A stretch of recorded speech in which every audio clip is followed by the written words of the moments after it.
但最麻烦的事情也就在这里，休眠舱外部的控制面板失灵，强行破坏休眠舱舱壁，又难免会伤到里面的格蕾修。也就是说，此时此刻，我必须要在方舟内部找到另一种安全开启休眠舱的方式。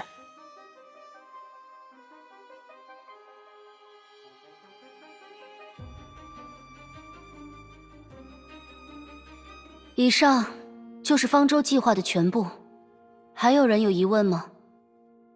很好，既然执行者本人没有疑问，那我们就此散会吧。等等，威尔威，针对方舟计划可以做到的事，这个展示文档有着非常详尽的叙述，但对这一计划中最重要的部分，也就是执行人应该去做什么，你却语言不详，为什么？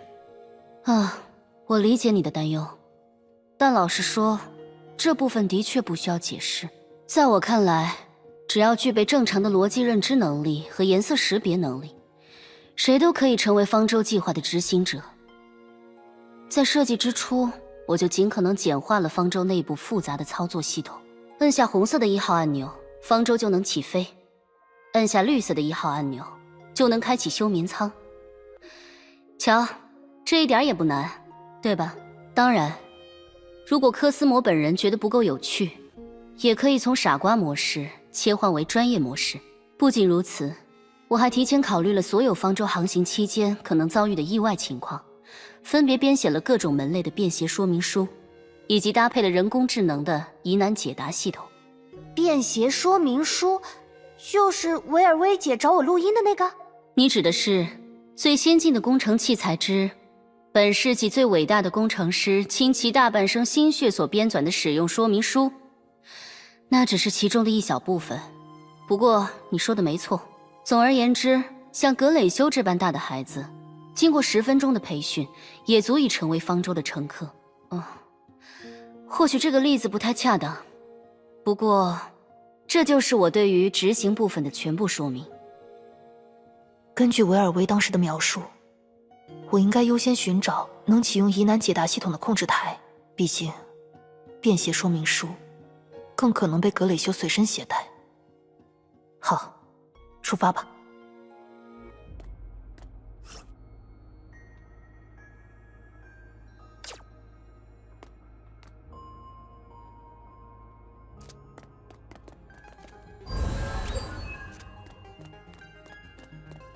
这个控制台和之前在光雾里发现的控制台一模一样，但那时我是借助小 V 的力量才得以调出内部的信息。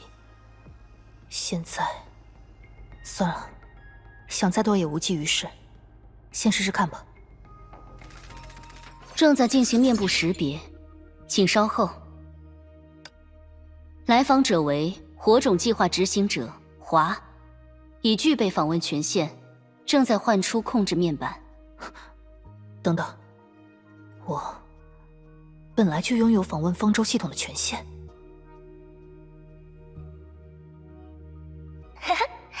不开玩笑啦。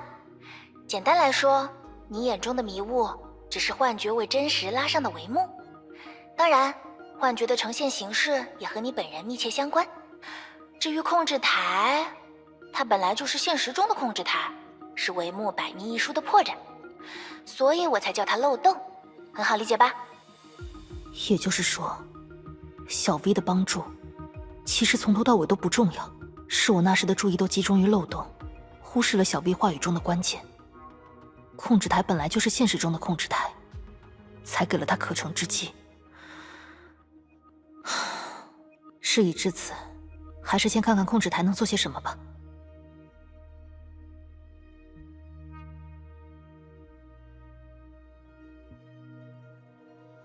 就是这个。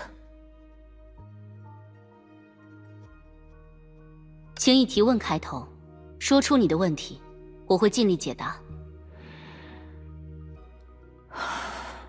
提问：在休眠舱外部的控制面板失灵的情况下，还有什么办法能打开休眠舱吗？反问：你的最终目的是唤醒休眠舱内的驾驶员吗？是的。那么请你做好驾驶员在出舱后仍无法苏醒的心理准备。补充说明，驾驶员此次休眠已达56万1397天，在此期间，由于方舟始终处于着陆状态，系统曾多次尝试唤醒驾驶员，但均告失败。或许他的精神已经永远在身体中休眠，或许……我不需要这些或许，告诉我打开休眠舱的方法就好。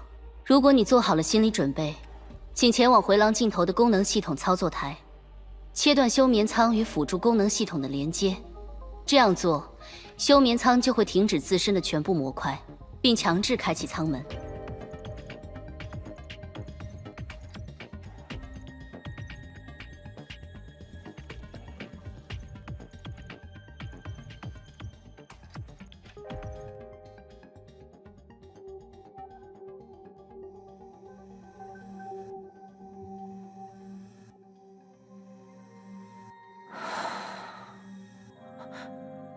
不对，如今的状况未免太可疑了。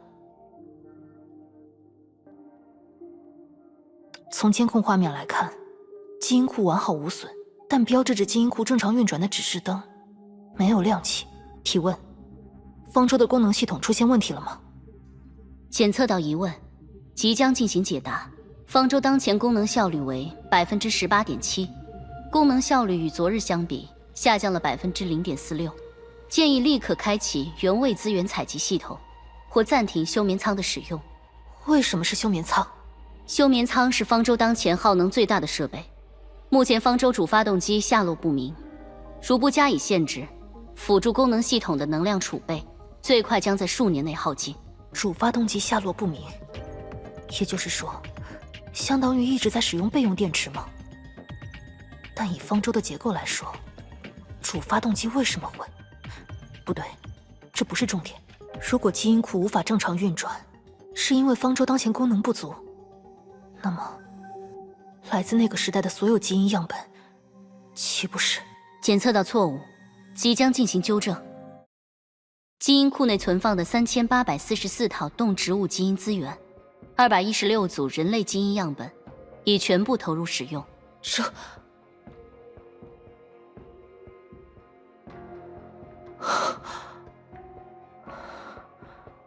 提问：让基因库投入使用的人是谁？是方舟计划执行者格蕾修。那么，监控系统有记录下当时的画面吗？很遗憾，在监控系统漫长的运行过程中，当年的影像已被完全覆盖，无法调取。不过，我可以为你提供方舟起航以来的全部航行日志，它与影像记录的储存原理不同，或许能为你提供更多信息。谢谢。那么，请为我展示。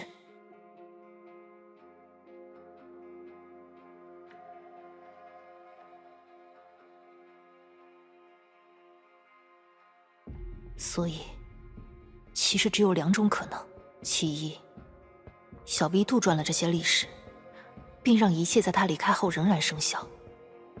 这听上去似乎过于复杂。其二，小 V 根本没有撒谎，他只是将系统记录下的信息原原本本的呈现了出来。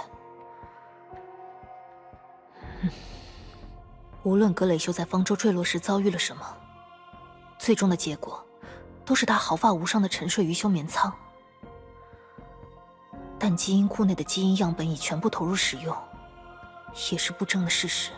假设开启基因库的人真是格蕾修，从那一刻起，他就绝无理由继续休眠。所以，最有可能的情况，就是某人在格蕾修休眠期间，盗取了他的权限，甚至，那个人就是让格蕾修困于休眠舱的罪魁祸首。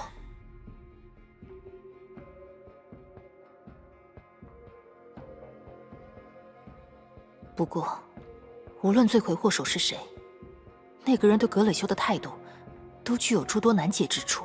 比如，为什么对方要让格蕾修一直处于休眠状态？当然，这值得庆幸，毕竟从一般犯罪的角度来说，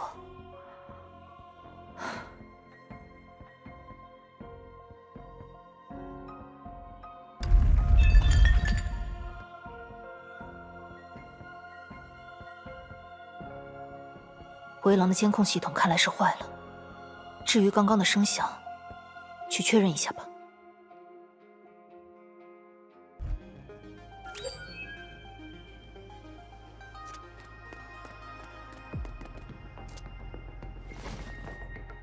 这碎片，我似乎在哪里见过。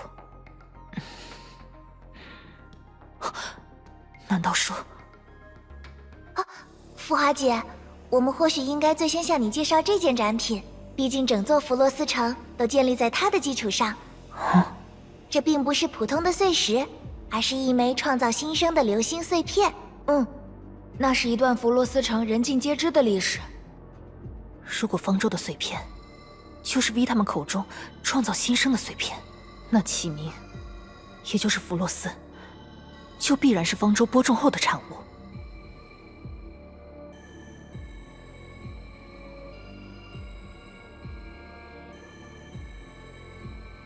这么说来，代理人究竟是指什么？代理人就是代理人哦，我们要承担城市的公共职能，并且为之负责。所以，是代理其他市民的意思吗？这么说倒也没错。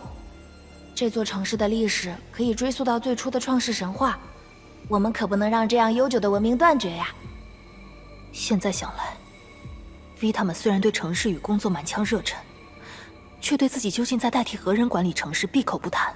与此同时，这个人对代理人们的态度也十分怪异。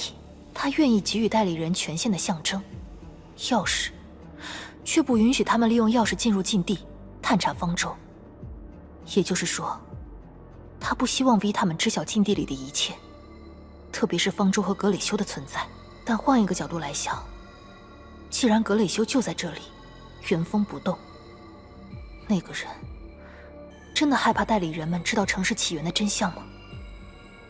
算了，与其在这里琢磨，不如回去之后直接问一下小光和小程吧。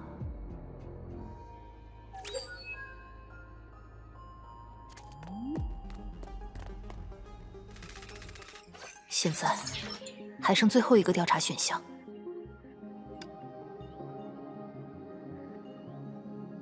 等等，为什么卧室里也有监控？检测到疑问，即将进行解答。方舟仅有1名驾驶员，一旦此人出现健康问题，而系统没能及时反应并做出干预，后果将不堪设想。在方舟各处布设监控系统，本质上都是为了避免此类情况发生。我明白了，感谢你的说明。不过，你真的确定方舟在第2次起航后，驾驶员仍然仅有1人吗？确定。那马文又究竟是谁？方舟航行日志中提及马文的日志有328篇，需要我为你一一调取吗？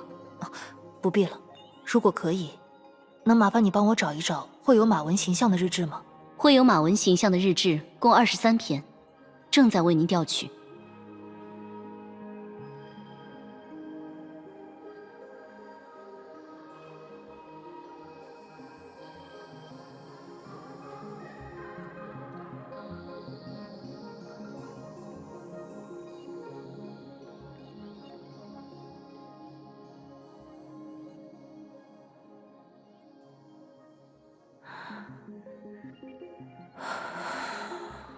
出发吧。无论如何，我不能让格蕾修等待太久。